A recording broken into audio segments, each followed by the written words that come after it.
السلام عليكم ورحمة الله وبركاته. الحمد لله والصلاة والسلام على أشرف المرسلين وعلى آله وصحبه أجمعين. പ്രിയമുള്ള സഹോദരി സഹോദരന്മാരെ, എല്ലാവരിലും അള്ളാഹുവിന്റെ രക്ഷയും കരുണയും സദാ ഉണ്ടാവട്ടെ എന്ന് പ്രാർത്ഥിക്കുക. നമ്മൾ കഴിഞ്ഞ ആഴ്ച സൂറത്തുൽ ലുഖ്മാനിലെ 14-ാമത്തെ ആയത്തിന്റെ അവസാന ഭാഗം ചർച്ച ചെയ്യുകയുണ്ടായി. നമ്മൾ ആയത്തിനെ വിശദീകരിച്ച് പറഞ്ഞതുപോലെ വസ്സൈനൽ ഇൻസാന ബിവാലിദൈഹി എന്ന് തുടങ്ങുന്ന ലുഖ്മാന്റെ കുഞ്ഞിനോടുള്ള ഉപദേശത്തിന് ശേഷം അദ്ദേഹത്തിന്റെ തന്നെ സിയാക്കിലായി അള്ളാഹു നേരിട്ട് മനുഷ്യനെ ഉപദേശിക്കുന്ന ഭാഗമാണ് വസ്സൈനൽ ഇൻസാന ബിവാലിദൈഹി എന്ന് പറഞ്ഞു തുടങ്ങുന്ന ആ ഒരു ഭാഗമെന്ന് നമ്മൾ ഇതിനു മുമ്പ് പറഞ്ഞിട്ടുണ്ട്. അത് അള്ളാഹുവിൽ നിന്നുള്ള നേരിട്ടുള്ള ഉപദേശമാണ് എന്നുള്ളതിന് മുഫസ്സിരീങ്ങള് തെളിവായിട്ട് വൈൻ ജാഹദാക അലാ തുശ്രിക ബി എന്ന് പറയുന്ന ഈ ആയത്തിനെ വെച്ചുകൊണ്ടാണ് അത് വിശദീകരിക്കുകയും വ്യാഖ്യാനിക്കുകയും ചെയ്യുന്നത്. നമ്മുടെ ഇന്നത്തെ ചർച്ച ഈ ആയത്തുമായിട്ട് ബന്ധപ്പെട്ടാണ്, 15-ാമത്തെ ആയത്തുമായിട്ടാണ് ബന്ധപ്പെട്ടാണ് നമ്മുടെ ഇന്നത്തെ ഇൻഷാ അല്ലാഹ് ചർച്ച ഉള്ളത്.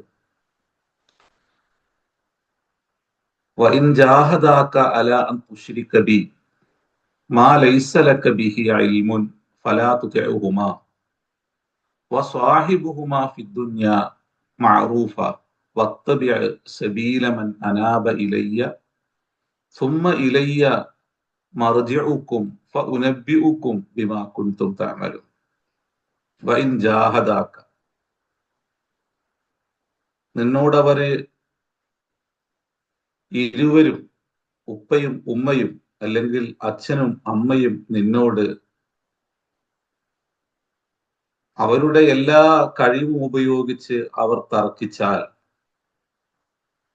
അലാ അൻ തുശ്രിക ബി, എന്നോട് നീ വല്ലതിനെയും പങ്കു ചേർക്കണമെന്ന് പറഞ്ഞ് ആ വിഷയത്തിൽ അവർ നിന്നോട് തർക്കിച്ചാൽ, മാ ലൈസ ലക ബിഹി ഇൽമുൻ, അവർ പറയുന്ന ആ ഒരു വിഷയത്തെ കുറിച്ച് നിനക്ക് ഒരു അറിവുമില്ല, അത്തരമൊരു വിഷയത്തിൽ അവർ ഇരുവരും നിന്നോട് വാശി പിടിച്ച് തർക്കിച്ചാല്, ഫലാ തുതിഉഹുമാ, ഇരുവരെയും നീ ആ വിഷയത്തിൽ കീഴ്പ്പെടരുത്.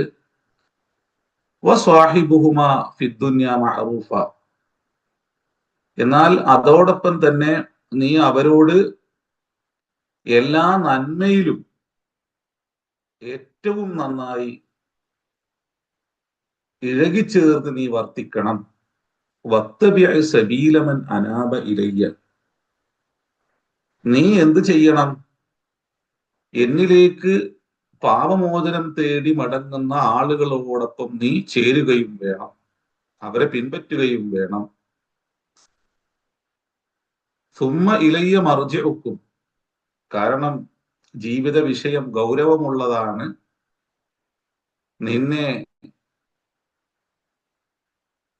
സുമ്മ ഇലയ്യ മർജിഉക്കും, നിങ്ങളുടെ മടക്കം നമ്മിലേക്കാണ്.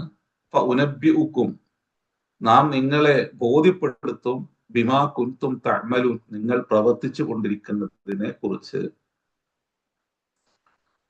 ഇവിടെ വൈൻ ജാഹദാക, ഇരുവരും നിന്നോട് തർക്കിച്ചാൽ, അതായത് ഇവിടെ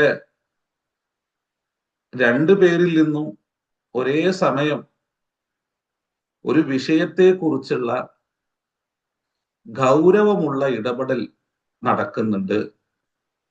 നമുക്ക് ഈ ആയത്ത് വായിച്ചു പോകുമ്പോൾ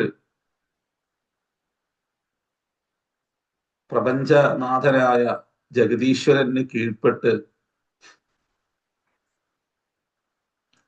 അവന്റെ നിയമങ്ങൾ അനുസരിച്ച് ദൈവദൂതന്മാരെ, കടന്നുപോയ ദൈവദൂതന്മാരെ എല്ലാം തന്റെ ജീവിതത്തിൽ മാതൃകയായി സ്വീകരിക്കാൻ ആഗ്രഹിക്കുന്ന ഒരു വ്യക്തിയും ആ വ്യക്തിയുടെ മാതാപിതാക്കളുടെ അതിന് നേരെ വിപരീതമായ വിശ്വാസം പുലർത്തുന്ന അവരുടെ ഭാഗത്ത് നിന്നുണ്ടാകുന്ന പ്രവർത്തനങ്ങളൊന്ന് ഊഹിച്ചാൽ മതി. അപ്പൊ നമുക്ക് ഈ ആയത്തിന്റെ വ്യാപ്തി മനസ്സിലാവും, അർത്ഥവ്യാപ്തി മനസ്സിലാവും. അപ്പൊ പടച്ചോന് കീഴ്പ്പെട്ട ഒരു മകനും എന്നാൽ ആ ഫിത്രത്തിന്, മനുഷ്യ ഫിത്രത്തിന്, അവന്റെ പ്രകൃതത്തിന് വിരുദ്ധമായ നിലപാട് സ്വീകരിക്കുന്ന മാതാപിതാക്കളുടെ കാഴ്ചപ്പാടും തമ്മിലുള്ള ഒരു ഏറ്റുമുട്ടല്, സംഘട്ടനം, അത് ഈ ആയത്തിൽ അള്ളാഹു നമുക്ക് മുമ്പിൽ മനോഹരമായിട്ട് വിശദീകരിക്കുക. സൂറത്ത് അങ്കബൂത്തില് ഇതുപോലെ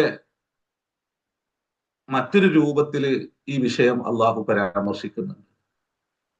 വസ്സൈനൽ ഇൻസാന ബിവാലിദൈഹി ഹുസ്ന വഇൻ ജാഹദാക ലിതുശ്രിക ബി മാ ലൈസ ലക ബിഹി ഇൽമുൻ ഫലാ തുതിഉഹുമാ ഇലയ്യ മർജിഉകും ഫഉനബ്ബിഉകും ബിമാ കുൻതും തഅമലൂൻ എന്ന രൂപത്തിൽ സൂറത്ത് അങ്കബൂത്തിലെ 8-ാമത്തെ ആയത്ത് വിശദീകരിക്കുന്നുണ്ട്. ഇതേപോലെ തന്നെ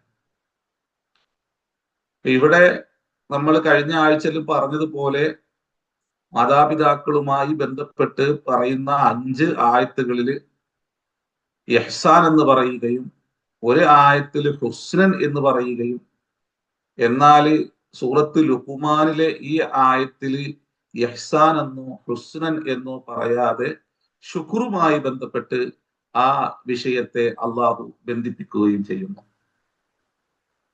ഇപ്പൊ സൂറത്ത് അങ്കബൂത്തിൽ ഹുസ്നൻ എന്ന് പറഞ്ഞു പോയ ആ വിഷയത്തിന്റെ ഗൗരവം നമ്മൾ മുമ്പ് സൂചിപ്പിച്ചു. അത് ഒരു മനുഷ്യൻ അവൻ തന്നെ നീതിയാണ്, നീതിമാനാണെന്ന് പറയുന്നതിനപ്പുറം, റജുലുൻ ആദിലുൻ എന്ന് പറയുന്നതിനപ്പുറം റജുലുൻ അദിലുൻ, അയാൾ നീതിയാണ് എന്ന് പറയുമ്പോൾ അയാളിൽ നിന്ന് അതിന് വിരുദ്ധമായ ഒന്നും ഇതുവരെയും സംഭവിച്ചിട്ടില്ല എന്നും അയാൾ തന്നെ അതിന്റെ പ്രതിരൂപമാണെന്നും മറ്റുള്ളവനെ ബോധ്യപ്പെടുത്താനാണ് നമ്മൾ അങ്ങനെ ഒരു ഭാഷാ ശൈലി ഉപയോഗിക്കുക. ഒരു ആശയത്തെ ഏറ്റവും മൂർത്തമായ രൂപത്തിൽ പ്രകടിപ്പിക്കാനാണ് അങ്ങനെയല്ലോ നമ്മൾ പറയുക. അയാൾ സിംഹം തന്നെയാണെന്ന് പറഞ്ഞാൽ അത്രമാത്രം ശക്തിയുള്ള മനുഷ്യനാണ്, അയാളെ വെല്ലാൻ കഴിയില്ല എന്നാണ്. അയാൾ സിംഹത്തെ പോലെയാണെന്ന് പറഞ്ഞാൽ അയാളിൽ ആ ഗൗരവം നിലനിൽക്കുന്നുണ്ട് എന്നാണ് അർത്ഥം. എന്നാൽ അയാൾ സിംഹമാണ് എന്ന് പറഞ്ഞാല് കുറച്ചുകൂടി ഗൗരവമുള്ള പ്രയോഗമാണ്. അയാളെ കുറിച്ചുള്ള ഗാംഭീര്യത്തെ അതിന്റെ പൂർണ്ണ രൂപത്തിൽ ശ്രോതാവിലേക്ക് നമുക്ക് ആ വാക്കിലൂടെ എത്തിക്കാൻ കഴിയും. ഇതുപോലെയാണ് ഹുസ്നൻ എന്ന വാക്കിനെ അള്ളാഹു കൂടെ ഉപയോഗിച്ചിരിക്കുന്നത്. നിങ്ങളോട് നിങ്ങളുടെ മാതാപിതാക്കൾ ദൈവേതര വസ്തുക്കളെ പൂജിക്കുവാനോ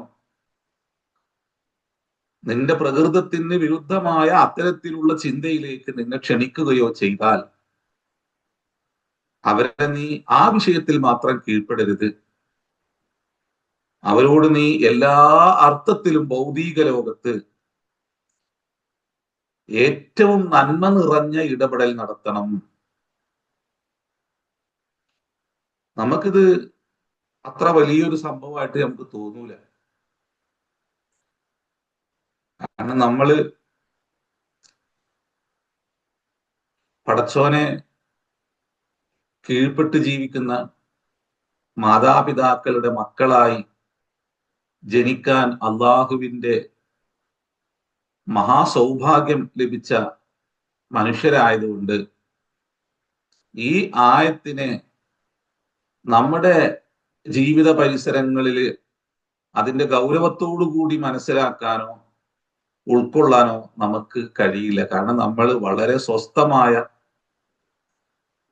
വളരെ നല്ല ആനന്ദദായകമായ ഒരു ജീവിതാവസ്ഥയിലാണ് നമ്മളുള്ളത്. കാരണം അത്തരത്തിലുള്ള പ്രയാസങ്ങളും പ്രതിസന്ധികളൊന്നും ആ ഭാഗത്തിൽ നമുക്കില്ല. അതുകൊണ്ട് നമ്മൾ അൽഹംദുലില്ലാഹ് സ്വസ്ഥരാണ്. എന്നാൽ മനുഷ്യ പ്രകൃതത്തിന് വിരുദ്ധമായ ചേരിയിൽ നിൽക്കുന്ന മാതാപിതാക്കളുടെ മക്കൾ അവര് ഏകേശ്വരന് കീഴ്പ്പെടുകയും ആ ശക്തിയിൽ നിന്നുള്ള നിയമനിർദ്ദേശങ്ങളെ ജീവിതത്തിൽ പാലിക്കുകയും ചെയ്യുന്ന ഒരു അവസ്ഥാവിശേഷമുള്ള കുടുംബത്തിൽ ഈ ആയത്തിന്റെ അർത്ഥവ്യാപ്തി അത് വലുതാണ്.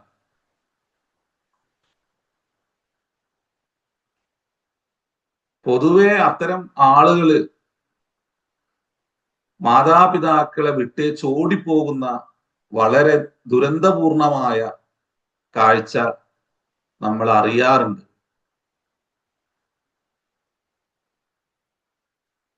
ചില ആളുകള് അത്തരത്തിലുള്ള ഉപദേശങ്ങളും നൽകും.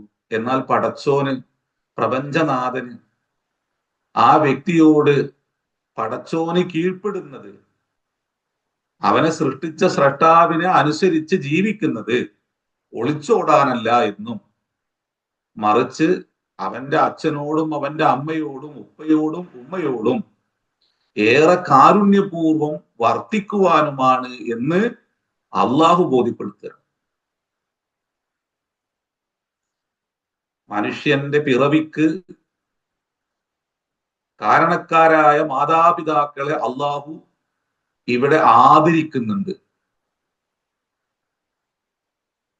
ആ കാരണത്തെ, മാതാക്കളായി എന്നുള്ള അല്ലെങ്കിൽ പിതാക്കളായി എന്നുള്ള കാരണത്തെ അള്ളാഹു ഏറെ ആദരിക്കുവാനും ബഹുമാനിക്കുവാനും ആ വ്യക്തിയെ അള്ളാഹു പഠിപ്പിക്കുകയാണ് ഇവിടെ.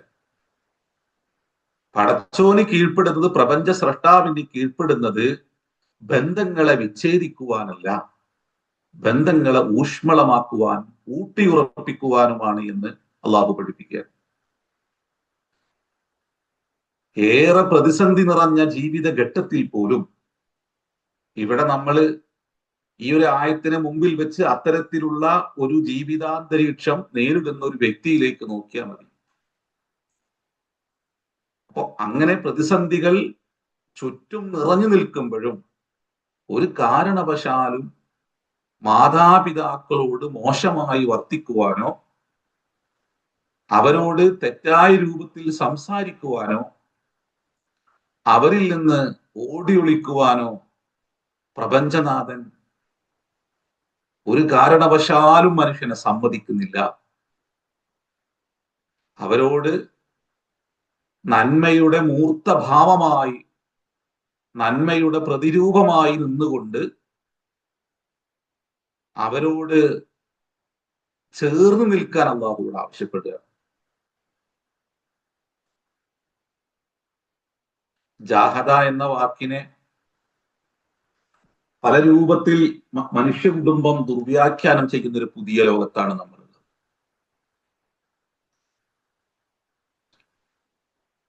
അവിടെ ഒരു കുഞ്ഞിനോടുള്ള ഒരു മാതാപിതാക്കളുടെ ഇത്തരത്തിലുള്ള സമീപനം ആ കുഞ്ഞ്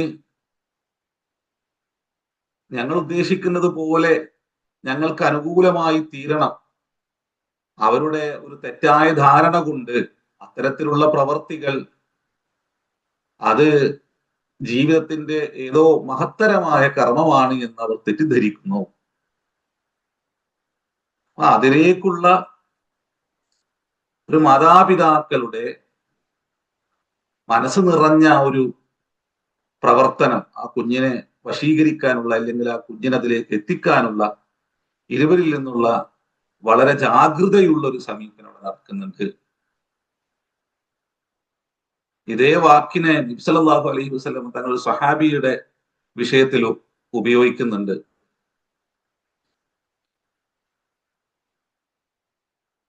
പ്രവാചകന്റെ കൂടെ ഒരു യുദ്ധത്തിനായിട്ട് പുറപ്പെടാൻ ഒരു സ്വഹാബി വരുമ്പോൾ അദ്ദേഹത്തോട് പ്രവാചകൻ ചോദിക്കുന്നുണ്ട്, അങ്ങേക്ക് വൃദ്ധരായ മാതാപിതാക്കളുണ്ടോ? ഉണ്ടെന്ന് പറഞ്ഞപ്പോൾ നബി സല്ലല്ലാഹു അലൈഹി വസല്ലമ തങ്ങള്, നീ ജിഹാദ് ചെയ്യേണ്ടത് നിന്റെ വീട്ടിൽ പോയി മാതാപിതാക്കളുടെ വിഷയത്തിലാണ് എന്ന് അദ്ദേഹത്തെ ഉപദേശിക്കുന്നുണ്ട്. അപ്പൊ ഈ വാക്കിന്റെ ഉള്ളിൽ മനുഷ്യനെ അവൻ വ്യക്തി എന്നുള്ള നിലക്ക് വെറുക്കാതിരിക്കാൻ, എന്നാൽ അവന്റെ ചെയ്തികളിൽ പ്രതിഷേധം അറിയിക്കാൻ, അതുപോലെ ഇടപെടലിൽ കാരുണ്യവും സ്നേഹവും കരുതലുമെല്ലാം ചേർത്ത് വെക്കാൻ, മനുഷ്യ ചിന്തക്ക് സങ്കല്പിക്കാൻ കഴിയാത്ത രൂപത്തിലുള്ള തെറ്റായ നടപടികൾ സ്വീകരിക്കാതിരിക്കാനെല്ലാം ഈ വാക്ക് മനുഷ്യ കുടുംബത്തെ പഠിപ്പിക്കുന്നുണ്ട്. അതുകൊണ്ട് ജിഹാദ് എന്ന വാക്കിന് അത് തിന്മകളോടുള്ള, അത് നമ്മൾ ആന്തരികമായ തിന്മകളാകട്ടെ ബാഹ്യമായ തിന്മകളാകട്ടെ,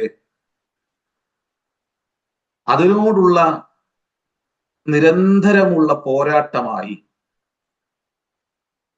പ്രവാചകൻ പഠിപ്പിക്കുക. അറബ് നാടുകളിൽ മാത്രം ഏകദേശം 33 മില്യൺ ഏകേശ്വര വിശ്വാസികളല്ലാത്ത ആളുകൾ കഴിയുന്നുണ്ട്. ഇത്രയും വലിയൊരു ജനതയുടെ മാതൃഭാഷ അറബിയാണ്. ആ അറബി ഭാഷയിൽ അവരുടെ നിത്യേനയുള്ള സംസാരങ്ങളിൽ അവര് ഹൃദയത്തോട് ചേർത്ത് വെച്ച് ഉപയോഗിക്കുന്ന ഒരു വാക്കാണ് ജിഹാദി എന്നുള്ള വാക്ക്. ആ ഭാഷയിൽ പിറന്നു വീണ വ്യക്തികൾക്കറിയും ആ വാക്കിലൂടെ നൽകുന്ന ധർമ്മബോധം എന്താണ്. ഒരു വ്യക്തിയോട് ആ വാക്കുപയോഗിച്ച് സംസാരിക്കുമ്പോൾ അയാളിൽ സൃഷ്ടിക്കാൻ ഉദ്ദേശിക്കുന്ന ധർമ്മ ആശയങ്ങൾ എന്താണ് എന്ന് ആ ഭാഷയിൽ പിറന്നു വീണ വ്യക്തികൾക്കറിയും. അതുകൊണ്ട് നിത്യേനയുള്ള അവരുടെ ജീവിത ഇടങ്ങളിൽ അത് എപ്പോഴും നിഴലിച്ചു നിൽക്കുന്നതായിട്ട് നമുക്ക് കാണാം. എന്നാൽ ഈ വാക്കിനെ ഈ ഭാഷയുമായിട്ട് ഒരു ബന്ധവുമില്ലാത്ത യൂറോപ്യരാണ്, വലതുപക്ഷ തീവ്രവാദ ക്രൈസ്തവ സമൂഹങ്ങളാണ് ഈ വാക്കിനെ ലോകത്ത് മലീമസമാക്കിയതും അതിനെ ദുർവ്യാഖ്യാനം ചെയ്ത് അത് മനുഷ്യരോടുള്ള കടന്നുകയറ്റത്തിന്റെ, അവരോടുള്ള അനീതിയുടെ, അക്രമത്തിന്റെ എല്ലാം അടയാളമാക്കി അവർ മാറ്റിയത്.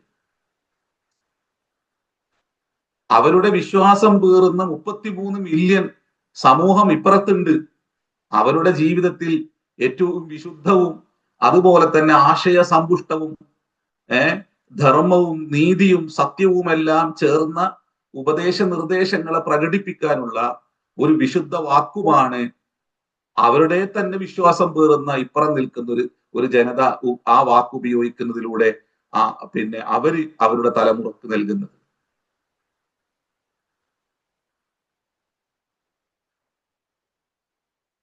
ഈ വാക്കിനെ നിരന്തരം ഉപയോഗിക്കുന്ന ഒരാളും തന്നെ ഏതെങ്കിലും ഒരു ജനതയെ കടന്നാക്രമിച്ചതായിട്ട് നമുക്ക് കാണാൻ കഴിയില്ല. 10,000-കണക്കിന് കുഞ്ഞുങ്ങൾക്ക് മുകളിൽ ബോംബ് വർഷം നടത്തിയതായിട്ട് നമുക്കറിയില്ല. എത്രയോ ഉമ്മമാരെ, അമ്മമാരെ വിധവകളാക്കി കുഞ്ഞുങ്ങളെ നിരന്തരം കൊന്നൊടുക്കി മനുഷ്യ കുടുംബത്തെ മഹാവിനാശം വിതച്ചതായിട്ട് നമുക്ക് കാണാൻ പറ്റില്ല.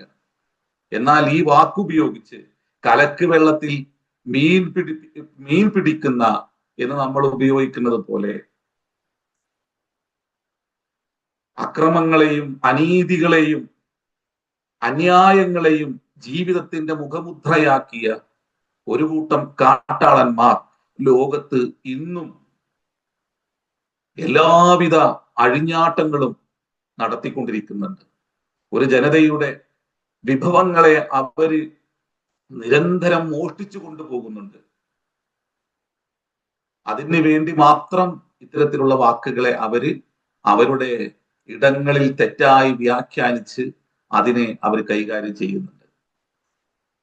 ഏതായാലും അത് നമ്മുടെ ഈ വിഷയമല്ലെങ്കിലും അതിൻ്റെ ഇടയിൽ സൂചിപ്പിച്ചു എന്ന് മാത്രമേ ഉള്ളൂ. ഇരുവരും നിന്നോട് തർക്കിച്ചാൽ, അല്ലെങ്കിൽ നിന്നോട് അവർ വല്ലാത്ത ഒരു ഇടപെടൽ നിന്റെ കാര്യത്തിൽ അവർ നടത്തിയാൽ, അലാ അൻ തുശ്രിക ബി, എന്നോട് പങ്കു ചേർക്കാൻ പറഞ്ഞാൽ. ഇപ്പോ ഷിർക്ക് എന്നുള്ളത് ഒരു മനുഷ്യൻ അവനോട് തന്നെ ചെയ്യുന്ന ഏറ്റവും വലിയ അക്രമമാണ് എന്ന് നമ്മൾ ഇതിന്റെ മുകളിലുള്ള ആയത്തിൽ പഠിച്ചു. ഒരു കുഞ്ഞിനെ പടച്ചോൻ ഉപദേശിക്കുകയാണ്. ആ അള്ളാഹു പലയിടങ്ങളിലായിട്ട് ഷിർക്കിനെ, അല്ലെ, നമ്മളിതിനു മുമ്പ് പറഞ്ഞു പോയി,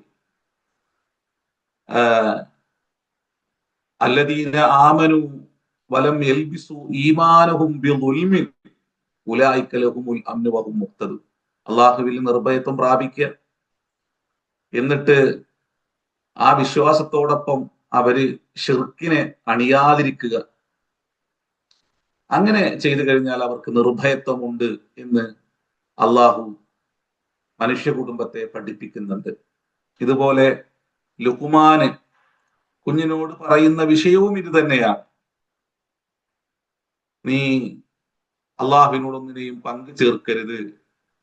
ലാ തുശ്രിക് ബില്ലാഹ് ഇന്ന ശിർക ലദുൽമുൻ അദീം, അത് വലിയ പാതകമാണ് മോനെ. അത് പറഞ്ഞ് അതിനുശേഷം അള്ളാഹു തന്നെ നേരിട്ട് മാതാപിതാക്കളുടെ വിഷയത്തിൽ ഒരു കുഞ്ഞ് സ്വീകരിക്കേണ്ട ഏറ്റവും മാന്യമായ സമീപനത്തെ ബോധ്യപ്പെടുത്തി കൊടുക്കുകയും തന്റെ ശരിയായ നിലപാടിന് വിരുദ്ധമായ നിലപാട് മാതാപിതാക്കൾ സ്വീകരിച്ചാൽ അവരോട് കയർത്ത് സംസാരിക്കുകയോ മോശമായി ഇടപെടുകയോ അവരെ നിരാകരിക്കുകയോ നിഷേധിക്കുകയോ തള്ളിക്കളയുകയോ ചെയ്യരുത് എന്നോ, നീ പടച്ച തമ്പുരാനെ ഭയപ്പെട്ടുകൊണ്ട്, നിന്റെ സൃഷ്ടാവിന് നീ ഭയപ്പെട്ടുകൊണ്ട് നീ ഏറ്റവും നന്നായി അവരോട് പെരുമാറണമെന്നും പടച്ചോന് ഒരു കുഞ്ഞിനെ ഉപദേശിക്കുകയാണ് ഇവിടെ. മാ ലൈസ ലക ബിഹി ഇൽമുൻ, കാരണം അവർ നിന്നോട് ഉപദേശിക്കുന്ന, അല്ലെങ്കിൽ കാർക്കശ്യപൂർവം നിന്നോട് പറയുന്ന ആ വിഷയം ഉണ്ടല്ലോ, അതിൽ നിനക്കൊരു അറിവില്ല എന്ന് പറഞ്ഞാല് അത് നിന്റെ പ്രകൃതത്തിന് വിരുദ്ധമായ ഒന്നാണ് എന്നാണ്. അതെങ്ങനെയാണ് അറിവില്ലാതിരിക്കുക? മനുഷ്യബോധത്തിൽ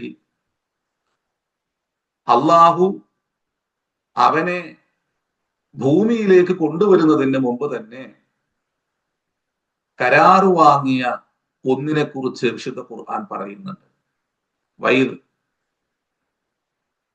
അള്ളാഹു ആദമിന്റെ മുതുകിൽ നിന്നും മനുഷ്യ മക്കളെ പുറത്തു കൊണ്ടുവന്ന് അലസ്തു ബി റബ്ബിക്കും, ഞാൻ നിങ്ങളുടെ പരിപാലകനല്ലയോ എന്ന് ചോദിച്ച ആ ചോദ്യത്തിന് മനുഷ്യൻ എന്താക്കിയിട്ടുണ്ട്? ബല എന്ന് ഉത്തരം നൽകി അവന്റെ പ്രകൃതത്തിൽ നിറഞ്ഞു നിൽക്കുന്ന സത്യത്തെ അവൻ ഏറ്റു സമ്മതിച്ചിട്ടുണ്ട്. പിന്നീട് അവൻ ഭൂമിയിൽ വരുമ്പോൾ ദൈവദൂതന്മാർ അവൻ ഇഅ്തിറാഫ് ചെയ്ത, ഏറ്റു സമ്മതിച്ച ആ സത്യത്തെ ഉണർത്തിക്കൊടുക്കുവാൻ വേണ്ടി മാത്രം വരുന്നവരാണ്. ദൈവമുണ്ട് എന്ന് പറയാൻ വേണ്ടിയിട്ടല്ല പ്രവാചകന്മാർ ഭൂമിയിൽ വരുന്നത്. ഈശ്വരനുണ്ട്, ഈ പ്രപഞ്ചത്തെ സൃഷ്ടിച്ചതിന് പിറകിൽ ഒരു ഏക മഹാശക്തി ഉണ്ട് എന്നുള്ളത് ഓരോ മനുഷ്യന്റെയും പ്രകൃതി ബോധത്തിൽ നിറഞ്ഞു നിൽക്കുന്ന അനിഷേധ്യമായ സത്യമാണ്. അത് അവനിലേക്ക് നോക്കിയാൽ,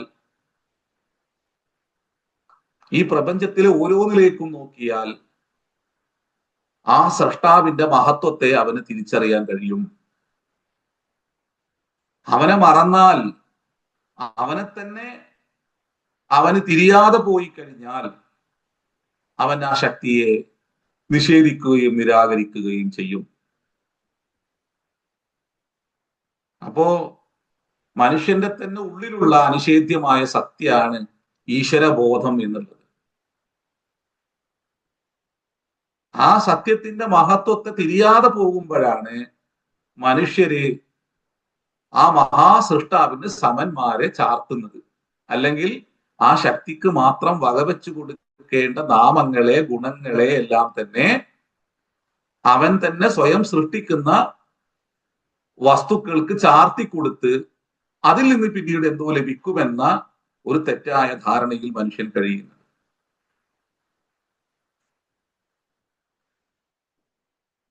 സ്രഷ്ടാവിന്റെ, ഈശ്വരന്റെ മഹാഗാംഭീര്യത്തെ, അവന്റെ ഇടപെടലിനെ, അവൻ എങ്ങനെയാണ് നമ്മെ വലയം ചെയ്തിരിക്കുന്നത് എന്നുള്ളതിനെ കുറിച്ചുള്ള അറിവ് മനുഷ്യന് ഇല്ലാതെ പോയാൽ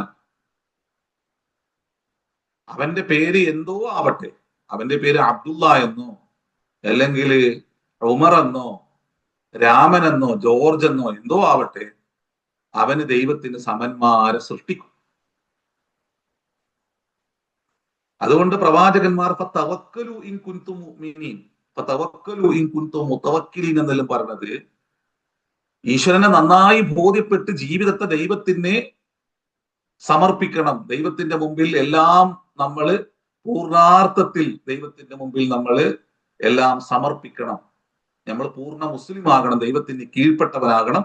ആ കീഴ്പ്പെടലിലൂടെ നമ്മുടെ ജീവിതത്തിന്റെ എല്ലാ കാര്യങ്ങളും ദൈവത്തിന് ഏൽപ്പിച്ചു കൊടുക്കാൻ പറ്റണം. അത്തരത്തിലുള്ള തിരിച്ചറിവ് ഉണ്ടാകണമെന്ന് ബോധ്യപ്പെടുത്താനാണ് പ്രവാചകന്മാർ അത്തരത്തിലുള്ള വാക്കുകൾ ഉപയോഗിക്കുന്നത്. അപ്പൊ ദൈവത്തെ, ഇഖ്ബാലിന്റെ ഒരു ഒരു ഒരു കവിതാശകലുണ്ട്. അതായത് മനുഷ്യനെ പ്രേമിച്ച് പ്രേമ നൈരാശ്യത്താൽ മനുഷ്യൻ അവന്റെ ഹൃദയം വിങ്ങി കരയുന്ന ആ ഒരു അവന്റെ ആ അവസ്ഥ ഉണ്ടല്ലോ, ഒരു എന്താ പറയുന്നത്, പിന്നെ കരയുന്ന ഒരു അവസ്ഥ, അത് ദൈവപ്രേമത്തിലെങ്ങാനും മനുഷ്യൻ നടത്തിയിരുന്നെങ്കിൽ അവന്റെ ജീവിതം സ്വർഗമായിരുന്നു എന്ന് ഇഖ്ബാൽ പാടുന്നുണ്ട്.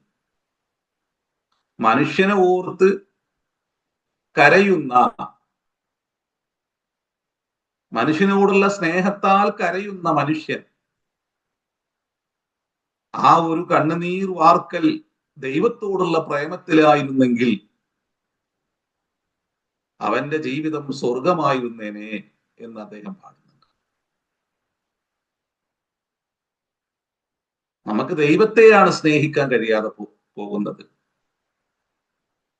എങ്ങനെയാണ് ദൈവത്തെ നന്നായി ഉള്ളറിഞ്ഞ് സ്നേഹിക്കാൻ കഴിയുക? അത് നമ്മളെ തന്നെ പഠിക്കുമ്പോഴാണ്, നമ്മെ തന്നെ തിരിച്ചറിയാൻ പറ്റുമ്പോഴാണ് അങ്ങനെ സ്നേഹിക്കാൻ പറ്റുക. മറ്റുള്ളവരിൽ നിന്നുള്ള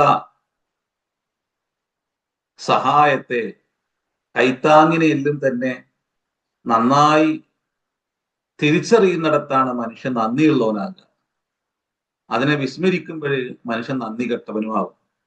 അതുകൊണ്ടാണ് നമ്മുടെ ഈ സംസാരത്തിന്റെ തന്നെ തുടക്കത്തിൽ പറഞ്ഞത്, നമ്മിലേക്ക് നിരന്തരം നോക്കണം, നമുക്ക് ചുറ്റും നമുക്ക് വേണ്ടി ഒരുക്കിയ അനുഗ്രഹങ്ങളിലേക്ക് നോക്കണം.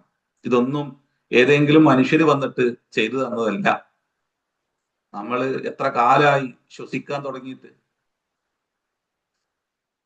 എന്നാൽ ഒരു കൊറോണ വന്നപ്പോഴ് ഓക്സിജന് വേണ്ടിയിട്ട് ഞെട്ടോട്ടം ഓടുന്ന മനുഷ്യരെ നമ്മൾ കണ്ടു. അത് ലഭിക്കാതെ എത്രയോ ആളുകൾ മരിച്ചു. എത്ര ലക്ഷങ്ങൾ കൊടുത്താലും ഒരു ഓക്സിജൻ സിലിണ്ടറിന് വേണ്ടിയിട്ട് മനുഷ്യര് എന്തെല്ലാം പ്രയാസങ്ങളും ത്യാഗങ്ങളുമാണ് മനുഷ്യർ സഹിച്ചത്. അപ്പൊ ഇവിടെ നമ്മൾ ഇതെല്ലാം അനുഗ്രഹിക്കുകയും ആസ്വദിക്കുകയും ചെയ്യുന്നുണ്ട്. അതൊന്നും ആരെങ്കിലും നമുക്ക് നൽകുന്നതല്ല, നമുക്ക് വേണ്ടി പ്രപഞ്ചനാഥൻ ഒരുക്കിയതാണ്. നമ്മളിപ്പോ സംസാരിച്ചു കൊണ്ടിരിക്കുന്നുണ്ട്. അൽഹംദുലില്ലാ. ഈ നിമിഷം സംസാരശേഷി നഷ്ടപ്പെട്ട മനുഷ്യരുണ്ട് നമുക്ക് ചുറ്റും. നമ്മൾ കേൾക്കുന്നുണ്ട്. രാവിലെ എഴുന്നേറ്റപ്പോൾ കേൾവി നഷ്ടപ്പെട്ട് പരിഭ്രാന്തരായ മനുഷ്യർ ഇപ്പൊ നമുക്ക് ചുറ്റുമുണ്ട്. നമ്മൾ കണ്ടുകൊണ്ടിരിക്കുന്നുണ്ട്. കണ്ണിന്റെ കാഴ്ച നഷ്ടപ്പെട്ട എത്രയോ മനുഷ്യർ ഈ നിമിഷം വെപ്രാളപ്പെട്ട് ഓടിക്കൊണ്ടിരിക്കുന്നുണ്ട്. നമ്മളുടെ പല ആവശ്യങ്ങളും നിർവഹിച്ച് നമ്മൾ സ്വസ്ഥരായിട്ടിരിക്കുകയാണ്. എന്നാൽ ഒന്ന് മൂത്രമൊഴിക്കാൻ കഴിയാതെ, ഒന്ന് ടോയ്ലറ്റിൽ പോയി ഇരിക്കാൻ കഴിയാതെ വല്ലാതെ വേദനിക്കുന്ന, പ്രയാസപ്പെടുന്ന പതിനായിരക്കണക്കിന് മനുഷ്യർ നമുക്ക് ചുറ്റുമുണ്ട്. അവര് ഈ നിമിഷം പടച്ചോനെ എന്ന് വിളിക്കുന്നുണ്ട്, ഹൃദയാഴിയിൽ നിന്ന് വിളിച്ചുകൊണ്ടിരിക്കുന്നുണ്ട്. ആ പടച്ചവനെ, ദൈവമേ എന്ന് വിളിക്കുന്ന സമയത്ത് മറ്റൊന്നിനെയും അവരുടെ മുമ്പിൽ കൊണ്ടുവരാതെ, മറ്റൊരു ചിത്രത്തെയോ രൂപത്തെയോ കൊണ്ടുവരാതെ, അവന്റെ ഉള്ളിൽ നിറഞ്ഞു നിൽക്കുന്ന അനിഷേധ്യമായ സത്യം ഉണ്ടല്ലോ, ഈശ്വരൻ എന്ന സത്യം, ദൈവമെന്ന് പറയുന്ന സത്യം, ആ സത്യത്തെ മാത്രം ലക്ഷ്യമാക്കി ആ വാക്കവൻ ഹൃദയാഴിയിൽ നിന്ന് ഉരുവിട്ടുകൊണ്ടിരിക്കുന്നുണ്ട്. ഇതാണ് ഫിത്രത്ത് എന്ന് പറയുന്നത്.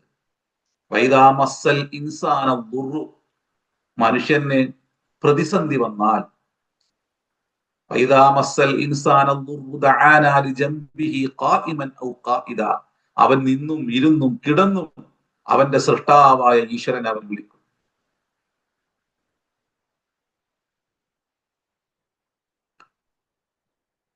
وإذا مس الإنسان الضر دعانا لجنبه قائما أو قائدا فلما كشفنا عنه ضره مر كأن لن يدعونا إلى ضر مسه. നാം അന്നേരം അവന്റെ പ്രതിസന്ധിയെ നീക്കിക്കൊടുത്താലോ അങ്ങനെ ഒരു ശക്തിയെ തന്നെ വിളിച്ചിട്ടില്ല എന്ന മട്ടിൽ അവൻ നടന്നു പോകുകയും ചെയ്യും. സൂറത്ത് നംല് പ്രപഞ്ചനാഥൻ മനുഷ്യർക്ക് വേണ്ടി ഒരുക്കിക്കൊടുത്ത മഹാ അനുഗ്രഹങ്ങളെ കുറിച്ച് പറഞ്ഞു പോവുകയാണ് ചെയ്യുന്നത്. അങ്ങനെ അള്ളാഹു ഓരോ അനുഗ്രഹങ്ങളെ കുറിച്ച് പറഞ്ഞു വന്ന് അവസാനം അള്ളാഹു മനുഷ്യനോട് ചോദിക്കുന്ന ചില ചോദ്യങ്ങളുണ്ട്.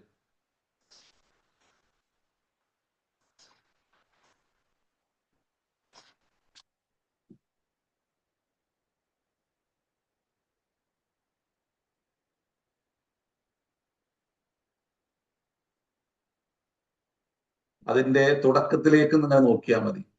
സൂറത്ത് നഹലിന്റെ ആദ്യ ഭാഗങ്ങൾ ഇങ്ങനെ അനുഗ്രഹങ്ങളെ കുറിച്ച് പറഞ്ഞു പോവുക.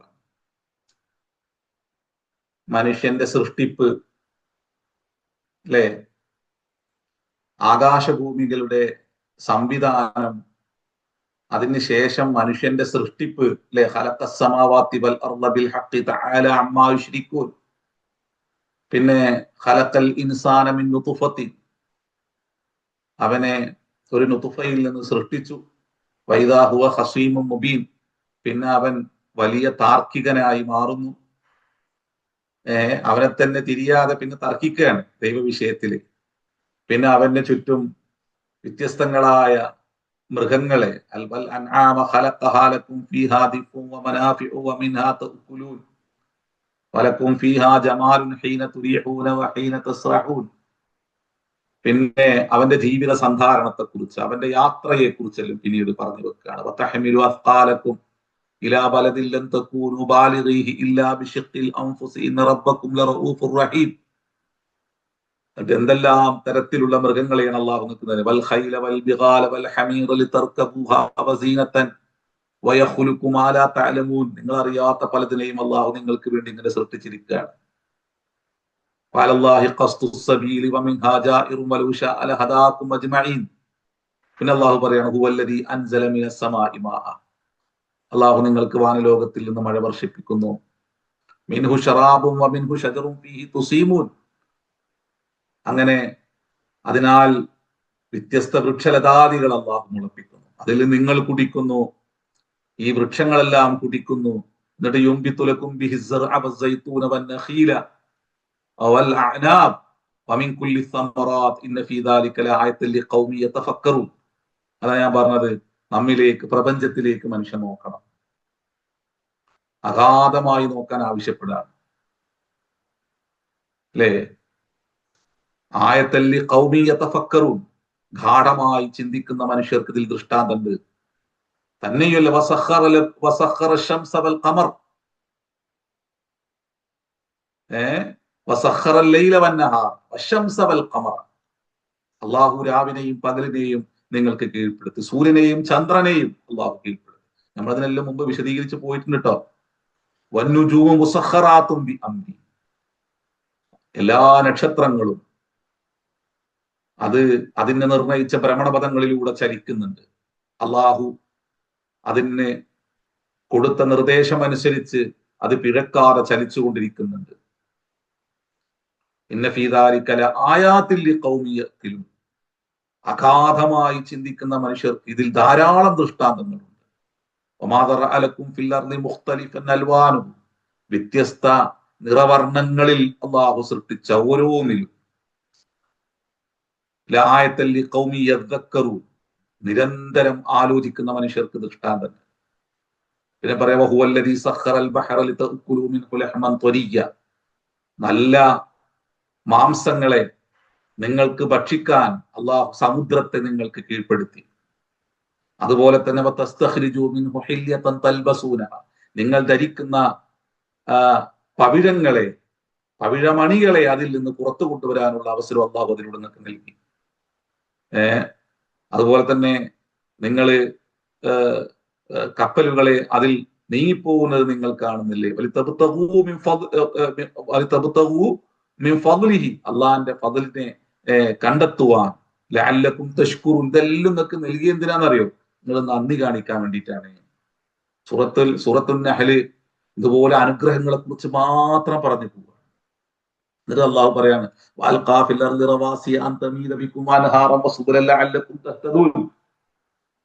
എന്നിട്ട് ഈ ഭൂമി ഉണ്ടല്ലോ അത് ഇളകിപ്പോവാതിരിക്കാൻ, അത് നമ്മളിതിന് മുമ്പ് വിശദീകരിച്ചിട്ടുണ്ട്. ഈ ആയത്തിനെ തന്നെ നമ്മൾ ഈ സൂറത്തുൽ ലുഖ്മാന്റെ തുടക്കത്തിലാണ് തോന്നുന്നുണ്ട് നമ്മൾ ഈ ആയത്ത് കൊണ്ടുവന്നിട്ട് ഭൂമിയുടെ ചലനത്തെ പറയുന്നിടത്ത് നമ്മൾ വിശദീകരിച്ചു പോയിട്ടുണ്ട്.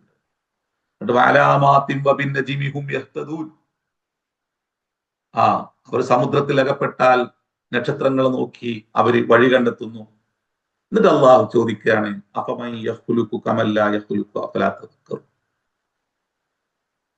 ഈ സൃഷ്ടികർമ്മം നടത്തുന്നവരും ഇതൊന്നും ചെയ്യാത്തവരും സമമാകുമോ? നിങ്ങൾ ചിന്തിക്കണില്ലേ മനുഷ്യരെ? അള്ളാന്റെ അനുഗ്രഹങ്ങൾ നിങ്ങൾ ഇങ്ങനെ എണ്ണുകയാണെങ്കിൽ ലാ തുഹ്സുഹ, നിങ്ങൾക്ക് ഒരിക്കലും അത് എണ്ണി തിട്ടപ്പെടുത്താൻ പറ്റൂല. ഇന്നല്ലാഹ ലഗഫൂറുർ റഹീം, നിങ്ങൾ ചെയ്യുന്ന ഈ പാപങ്ങൾ എന്നാലും അള്ളാഹു നിങ്ങൾക്ക് പുറത്തരും. അള്ളാഹു ഏറെ കാരുണ്യവാനാണ്. വല്ലാഹു യഅലമു മാ തുസിറൂന വമാ തുഅ്ലിനൂൻ, നിങ്ങൾ രഹസ്യവും പരസ്യവുമാക്കി വെക്കുന്നതിനെല്ലാം അള്ളാഹു അറിയും.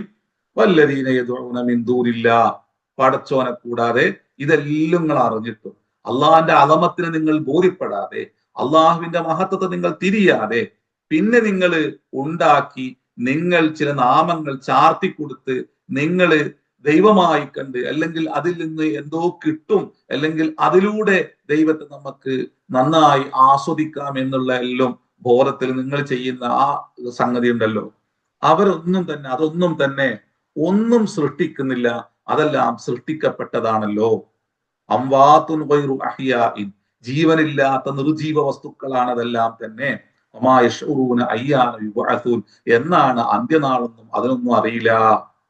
ഇലാഹുക്കും ഇലാഹും വാഹിദ്, നിങ്ങളുടെ നാഥൻ ഏകനായ ദൈവമാണ്. അല്ലദീന ലാ യുഅ്മിനൂന ബിൽആഖിറതി, എന്നാൽ അന്ത്യനാളിൽ വിശ്വസിക്കാത്ത മനുഷ്യര് ഖുലൂബുഹും മുൻകിറത്തുൻ, അവരെ ഹൃദയം എപ്പോഴും നിഷേധത്താൽ നിറഞ്ഞിരിക്കും. വഹും മുസ്തക്ബിറൂൻ, അവർ അഹങ്കാരികളുമായിരിക്കും. ഈ പ്രപഞ്ചത്തിൽ ഇങ്ങനെ നിന്ന് ഇതിന്റെ ഉള്ളിൽ ഈ അനുഗ്രഹങ്ങളെല്ലാം ആസ്വദിച്ച് ആരും തന്നെ ഞാനാണ് ഇതെല്ലാം നിർമ്മിച്ചത്, ഇതെല്ലാം വ്യവസ്ഥാപിതമായി സ്ഥാപിച്ചത് എന്ന് ആരും പറയാതെ, അവന്റെ വായനയിലോ പഠനങ്ങളിലോ ഇന്ന വ്യക്തിയാണ്, ഇന്ന മനുഷ്യനാണ് ഇതെല്ലാം നിർമ്മിച്ചത് എന്ന് അവന് പഠിക്കുകയോ അറിയുകയോ ചെയ്തിട്ടില്ല. അങ്ങനെ ആർക്കും പറയാനും പറ്റൂല. അപ്പോൾ ഇവിടെ ഒരു ബലിഷ്ഠമായ അതിവ്യവസ്ഥാപിതമായ ഒരു മഹാസംവിധാനം അവന് ചുറ്റും നടന്നുകൊണ്ടിരിക്കുന്നുണ്ട്. അവനറിയാതെ ഇതെല്ലാം അവന്റെ മുമ്പിലുണ്ട്. അവനറിയാതെ ഇതെല്ലാം അവന് നൽകിയിട്ടുണ്ട്. അവനറിയാതെ അവൻ തന്നെ ഈ ഭൂമിയിൽ ഈ മഹാ അനുഗ്രഹങ്ങളെ പേറിക്കൊണ്ട് വന്നിട്ടുണ്ട്. അവന്റെ ഉള്ളിൽ ആ സത്യത്തെ കുറിച്ചുള്ള അനിഷേധ്യമായ ബോധം നിലനിൽക്കുകയും ചെയ്യുന്നുണ്ട്. എന്നിട്ടും അത് നിഷേധിക്കുന്ന മനുഷ്യൻ മഹാ അഹങ്കാരിയാണ്. അവൻ അന്ത്യനാളിനെ നിഷേധിക്കുന്നതിലൂടെ അവന്റെ ഹൃദയം നിഷേധത്താൽ നിറഞ്ഞു നിൽക്കുകയും അവൻ എപ്പോഴും അഹങ്കാര ഭാവത്തെ പ്രകടിപ്പിക്കുന്നവനുമായിരിക്കുമെന്ന് പ്രപഞ്ചനാഥൻ മനോഹരമായിട്ട് പറഞ്ഞു വെക്കുകയാണ്. ഇവിടെ അള്ളാഹു നോക്കൂ, നിങ്ങൾ ഇവിടെ എല്ലാം ആഖിറത്തിനെ പിന്നെ ചേർത്ത് വെക്കുന്നത് കാണാൻ പറ്റും. ആഖിറത്തിനെ ചേർത്ത് വെക്കുന്നത് കാണാൻ പറ്റും. അതിനാല് നിന്റെ പ്രകൃതത്തിന് അറിയാത്ത കാര്യമാണ്. സമയം കഴിഞ്ഞു തോന്നുന്നു, ഞാൻ അവസാനിപ്പിക്കുകയാണ്.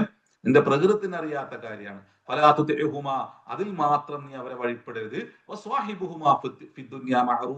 ഭൗതിക ലോകത്ത് മറ്റു എല്ലാ കാര്യത്തിലും അവരോട് നീ എന്താക്കണം? ഏറ്റവും നന്നായി ഇഴകിച്ചേർന്ന് നിൽക്കണം. ഇവിടെ സ്വാഹിബുഹുമ എന്ന വാക്കാണ് ഉപയോഗിച്ചത്. അത് ഒരു വെറും വാക്കല്ല, ഒരു വെറും വാക്കല്ല. അവിടെ ഇതിന്റെ മുമ്പ് ഇഹ്സാൻ എന്ന വാക്കിന് അള്ളാഹു ഉപയോഗിച്ചു, ഹുസ്നൻ എന്ന വാക്കിന് അള്ളാഹു ഉപയോഗിച്ചതായിട്ട് നമ്മൾ പറഞ്ഞു. എന്നിട്ട് ഇവിടെ പറയാണ് സ്വാഹിബുഹുമാ. അപ്പോ അവരോട് നീ പിന്നെ ഒരു നല്ല കോലത്തിലല്ലോ അങ്ങോട്ട് സംസാരിച്ചാളട്ടോ എന്ന് പറയല്ല അള്ളാഹു ചെയ്യുന്നത്. അവരോട് ഇഴകിച്ചേർന്ന് അവരിൽ ഒരുവനായി നിന്ന് അവരുടെ എല്ലാ വിഷയത്തിലും സ്നേഹപൂർവമായ ഇടപെടൽ നടത്തി കാരുണ്യമുള്ള സമീപനത്തോടുകൂടി നീ അവരോടൊപ്പം ചേർന്ന് നിൽക്കണം എന്നാണ് അള്ളാഹു പറഞ്ഞത്. അതുകൊണ്ടാണ് വസ്വാഹിബുഹുമ എന്ന വാക്ക് അള്ളാഹു ഇവിടെ ഉപയോഗിച്ചത്. സുബ്ഹാനല്ലാഹ്. വസ്വാഹിബുഹുമാ ഫി ദുനിയാ മഅറൂഫ. അള്ളാഹു പറയാണ്, എന്തുകൊണ്ടാ എന്നോട് ഇതെല്ലാം പറഞ്ഞെന്നറിയോ? വത്തബി സബീല മൻ അനാബ ഇലയ്യ. നിനക്ക് ജീവിതത്തിൽ വല്ല ബുദ്ധിമുട്ടലുണ്ടെങ്കിൽ, അവരിൽ നിന്ന് എന്തെങ്കിലും ഏൽക്കലും വരികയാണെങ്കിൽ, നീ എന്നിലേക്ക് തോപ ചെയ്ത് മടങ്ങുന്ന ആളുകളോടൊപ്പം ചേർന്നോ. നീ അതിലൊന്നും വിഷമിക്കൊന്നും വേണ്ട. കാരണം എന്തുകൊണ്ട് അതെല്ലാം എന്നോട് പറഞ്ഞത് എനിക്കറിയോ?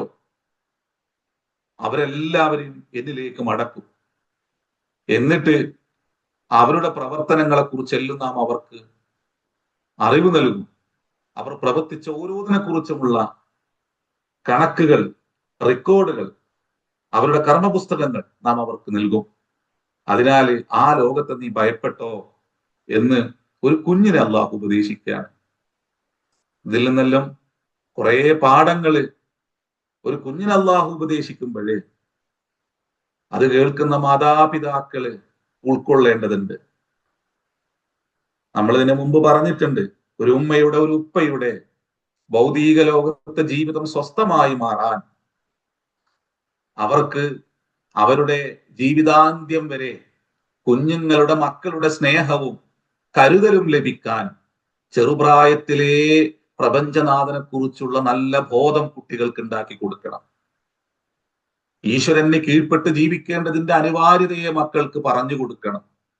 ജീവിതം ചോദ്യം ചെയ്യപ്പെടുന്നതാണ് എന്നുള്ള ബോധം കുട്ടികളിൽ ഉണ്ടാക്കി കൊടുക്കണം. ഈ പ്രപഞ്ചത്തിലേക്ക് നോക്കാൻ മക്കളെ പഠിപ്പിക്കണം. സ്വന്തം ദേഹത്തേക്ക്, ശരീരത്തിലേക്ക് നോക്കിക്കൊണ്ട് അവനുപയോഗിക്കുന്ന ഓരോ അവയവങ്ങളുടെയും മഹത്വത്തെ അവനെ ബോധ്യപ്പെടുത്തി കൊടുക്കണം. കണ്ണും കാതും കേൾവിയും ഹൃദയവും ഹുവല്ലദീ അൻശഅക്കും, ദൈവമാണ് നിന്നെ സൃഷ്ടിച്ചവൻ. നിന്റെ കേൾവിയും കാഴ്ചയും നിന്റെ ഹൃദയവും നിന്നിൽ സന്നിവേശിപ്പിച്ചവൻ, നിന്നിൽ ഉണ്ടാക്കിയെടുത്തവൻ നിന്റെ നാഥനാണ്. അതിനാൽ നീ അവനോട് നന്ദി കാണിക്കണം എന്ന് പറഞ്ഞ് മക്കളെ നിരന്തരം ഈശ്വര ചിന്ത മക്കളിൽ ഉണ്ടാക്കി കൊടുക്കണം.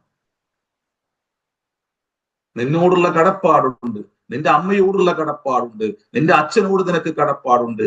ഈ കടപ്പാടുകൾ നാളെ ദൈവസന്നിധിയിൽ ചോദ്യം ചെയ്യുമെന്ന് മക്കളെ ബോധ്യപ്പെടുത്തി കൊടുക്കണം. ഈ ആയത്ത് ഇറങ്ങിയത് സഅദ് ബിൻ അബീ വഖാസ് റളിയല്ലാഹു അൻഹുവിന്റെ വിഷയത്തിലാണ്. അദ്ദേഹത്തിന്റെ അമ്മ അദ്ദേഹത്തെ ഗാഢമായി സ്നേഹിച്ചിരുന്നു. എന്നാൽ പരിശുദ്ധ റസൂലിനെ കേൾക്കുകയും ജീവിത ലക്ഷ്യത്തെ കുറിച്ച് ദിവ്യബോധനത്തിലൂടെ അറിവ് ലഭിക്കുകയും ചെയ്തപ്പോൾ അയാള് തന്റെ ഉമ്മയുടെ വിശ്വാസത്തിന് വിരുദ്ധമായ ഏകേശ്വര വിശ്വാസത്തിൽ അദ്ദേഹം നിലകൊള്ളുകയും അത് തന്റെ അമ്മക്ക് വലിയ വേദന ഉണ്ടാക്കുകയും ചെയ്തു. അദ്ദേഹത്തിന്റെ അമ്മ അദ്ദേഹത്തിന്റെ മുഖത്ത് നോക്കി ഒരു പ്രതിജ്ഞ എടുത്തു, നീ ഞാൻ പറയുന്ന വഴിയിലേക്ക് വന്നില്ലെങ്കിൽ ഞാന് ഉറങ്ങില്ല, ഭക്ഷണം കഴിക്കില്ല, കുളിക്കില്ല. അദ്ദേഹം അത് കേട്ട് തന്റെ അമ്മയോട് പറഞ്ഞു, നിങ്ങള് സൂര്യന് ചുവട്ടിൽ ആ ചൂട് കൊണ്ട് നിങ്ങൾ നിൽക്കുകയാണെങ്കിൽ നിങ്ങൾക്ക് വല്ലാതെ ക്ഷീണിക്കുമ്പോൾ നിങ്ങൾ മാറിപ്പോയിക്കോളും. നിങ്ങളെ വല്ലാതെ വിശപ്പ് പിടികൂടിയാൽ നിങ്ങൾ ഭക്ഷണം കഴിച്ചോളും. ദാഹം വല്ലാതെ നിങ്ങൾക്ക് ഉണ്ടായാൽ നിങ്ങൾ വെള്ളം കുടിച്ചോളും. എന്നാൽ ഞാൻ ഇപ്പോഴുള്ള മാർഗം ഉണ്ടല്ലോ, അത് എന്റെ സ്രഷ്ടാവിന്റെ മാർഗത്തിലാണ്.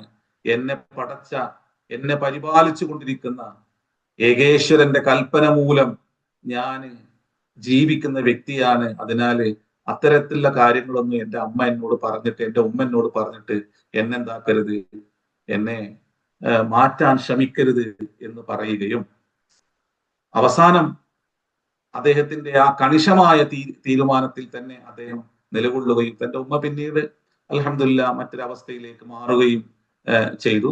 പക്ഷേ ഈ വിഷയത്തിലാണ് ഈ ആയത്ത് ഇറങ്ങുന്നത്. സഅദ് ബിൻ അബീ വഖാസ് റളിയല്ലാഹു അൻഹുവിന്റെ വിഷയത്തിലാണ് ഈ ആയത്ത് ഇറങ്ങുന്നത്. ഏതായാലും പിന്നെ ഹംന ബിന്തു സുഫിയാൻ അല്ലെ, പിന്നെ എന്നാണ് ഹംന എന്നാണ് അവരുടെ ഉമ്മയുടെ പേര്. അപ്പൊ അദ്ദേഹത്തിന്റെ വിഷയത്തിലാണ് ചുരുക്കി പറഞ്ഞാൽ ഈ ആയത്ത് അവതരിച്ചിട്ടുള്ളത്. ഏതായാലും അങ്ങനെല്ലോ ആണെങ്കിലും നമ്മൾ ഇതിൽ നിന്ന് നമ്മൾ ഉൾക്കൊള്ളേണ്ട പാഠങ്ങള്, നമ്മളെ മക്കൾക്ക് നമ്മൾ ഏറ്റവും നല്ല ദൈവബോധം നൽകണം. ഇത് നമ്മുടെ വിഷയത്തിൽ കൂടി ഇന്ന് അള്ളാഹു പറഞ്ഞുകൊണ്ടിരിക്കുകയാണ്. നമ്മുടെ മക്കളുടെ, നമ്മുടെ എല്ലാം തന്നെ പരിസരങ്ങളുമായിട്ട് അള്ളാഹു ഈ ആയത്തിനെ ബന്ധിപ്പിക്കുന്നുണ്ട്. അതിനാല് നന്നായി കാര്യങ്ങൾ മനസ്സിലാക്കി ഉൾക്കൊള്ളാൻ അള്ളാഹു നമുക്കെല്ലാം സൗഭാഗ്യം നൽകട്ടെ. വാഖിറു ദഅ്വാനാ അൽഹംദുലില്ലാഹി റബ്ബിൽ ആലമീൻ. അസ്സലാമു അലൈക്കും.